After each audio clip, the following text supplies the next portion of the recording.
the opening of a 6-game homestand for the Edmonton Oilers as they host the LA Kings on Sunday night. Now, the visitors look for just their second win in their last 9 games as they come into Sunday's matchup 1-4-3 in their last 8. This on the heels of a 7-game winning streak. Meanwhile, Edmonton, they're also coming off a loss. It was a 4-3 decision in Seattle on Friday, but the Oilers have been able to respond accordingly after losses this season. They're a perfect 5-0 in that regard, outscoring their opponents 18-12, 19 if you include the shootout tally against Winnipeg, while McDavid and Draisaitl have combined for 20 points in those 5 contests. You never lose 2 in a row. That's our go-to thing, right? Go in and our team never loses 2 in a row. That's the way that we go into this game tomorrow. So it's a big game for us. It's a big homestand for us. A big couple of weeks. So got to be ready. A lot of really good teams coming in here and obviously trying to steal points from us. So we got to make sure that we're ready. We just don't want to lose 2 in a row. I think that's kind of been a focus this year. But especially coming back home in front of the home fans, it's going to be, gives us that extra push, and it's going to be a fun game tomorrow. And some good news for the Edmonton Oilers on Sunday morning as the activated defenseman Darnell Nurse off injured reserve. Edmonton's time on ice leader missed 6 games with a broken finger and will play tonight against the Kings.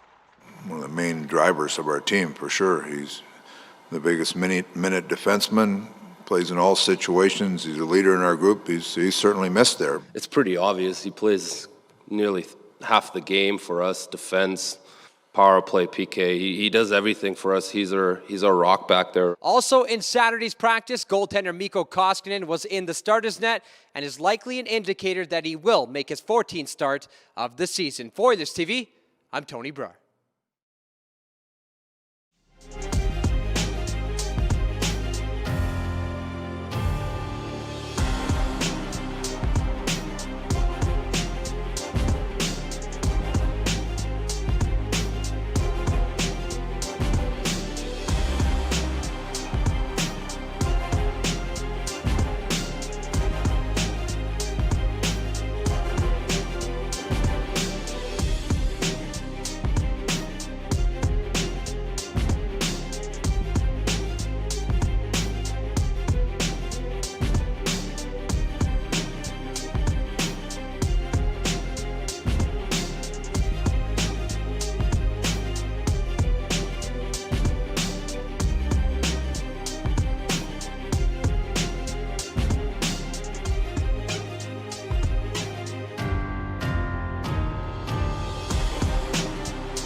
Morning.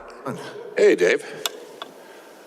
Well, you get Darnell Nurse back. Just a thought. We're going to assume he's in the lineup tonight, but just, what he brings to just the importance of the energy level when he's in there, and maybe a little just on the fact you went 4-2 without him as well.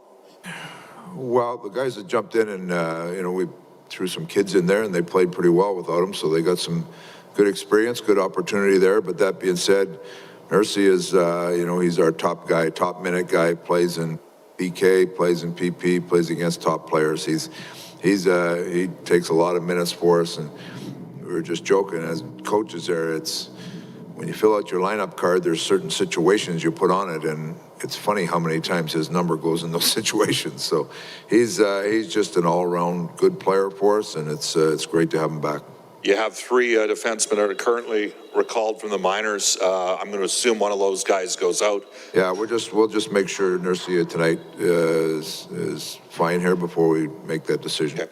Just a quick thought on Marcus Niemelainen and maybe the physicality that he brought you, and is it a little bit different dimension that he's got than maybe some of the other options you have? Definitely different dimension. He's a big, strong guy and closes gaps hard, is hard on people, and he's only played a couple games now. The second game he looked more comfortable than the first, so we'll see how he does here tonight. But he's a good young prospect with I think a pretty good future ahead of him. Dave, just in the back here, Mikko Koskinen tonight? Yeah. Can you, now that we have a little bit more of a sample size from the last time I asked you this question, how would you kind of describe his bounce back? Because he's been very vocal about how unpleased he was with this performance last year. Well, there's a lot of factors to that. I mean, he last year it was a tough year. He was missing his family. He didn't play well. We overplayed him early, and then Schmidt came in and really took over the net for a long time. So we went long times without games. So he came back a very motivated guy. And with Smith being out this year, he's had to carry the bulk of the work for us, and he's done very well. Played very solid. So he's back at the level he wants to be, and he's a proud guy. He's a guy that wants to get back and show that he's a really good player, and he's done that. Dave, you've done a lot of line shuffling of late, especially in regards to your right wingers. And I'm wondering with Kyler Yamamoto, kind of what do you want to see from him as he moves around the lineup? When is he at his best? He's at his best when he's kind of a complement player, makes good plays. That's why those top guys like to play with him. He makes a lot of good plays in small areas, and the puck doesn't die with him very often. He gets plays made and to keep things going. So, we're asking him to get a little more selfish and shoot a little more when he gets the opportunity. I'd like to see him take more of those opportunities, but he's a player that touches a lot of parts of our game, and like I say, has the ability to play with those top guys and be a good player with them. His production has shot up over the last 10 games, maybe in comparison with first. Have you seen much of a difference in his game over the last half of this season? Well, the one thing we've talked to him about, when he first came up a couple of years ago, the tenacity and just relentless that he played with was a factor. That jumped out at you. And he's gone at times where that hasn't been at the level it needs to be. And lately, we showed some clips the other day of a game where he was F1 on the forecheck and really did a good job. I mean, created a loose puck, ended up getting a chance on net from it. Those are the kind of plays that he's capable of doing a lot more, and that's what those are the things we talk to him about. But he's a good young player. He just has to build with that consistency that we're looking for. For somebody who's not so big, how is he able to be so successful in the corners and win puck battles? He uses his body well. He's relentless. He's got good hands on loose pucks, things like that. So he's the size factor. I think other people think about it a lot more than he does. So he's willing to go wherever to get the job done, so that's not a factor for him. Dave, if Niemelainen is going to play, which defenseman is not playing tonight? Don't know yet, Jim. We're working on that. So you'll dress 7 in the warm-up? Yeah. Okay. And it seems like you're rotating Perlini, and is that how you see it? Neither one of them has seized the spot yet? Well, they're different kinds of players. Benson, we like coming along, and then he's taken some bad penalties in the offensive zone, so he got to watch for a game and think about that, and so we'll see he'll come back in tonight. And what about Turris' situation? He's in and out also. We've got guys that we're trying to keep up and going. There's different scenarios we're looking for. Seavier's come in and give us some quality minutes on the penalty kill. That's why he's kind of taken over one of the roles on the right side. Thank you. All right, thanks, guys.